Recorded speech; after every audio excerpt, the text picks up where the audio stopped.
एक किसान खेत में काम कर रहा होता है। अचानक उसे खेत में एक अजीब आवाज सुनाई देती है।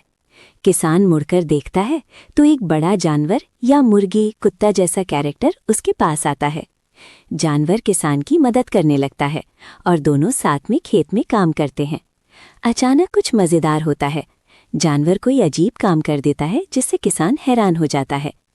किसान मुस्कुराकर कहता है, अगर वीडियो पसंद आया तो लाइक और सब्सक्राइब जरूर करें।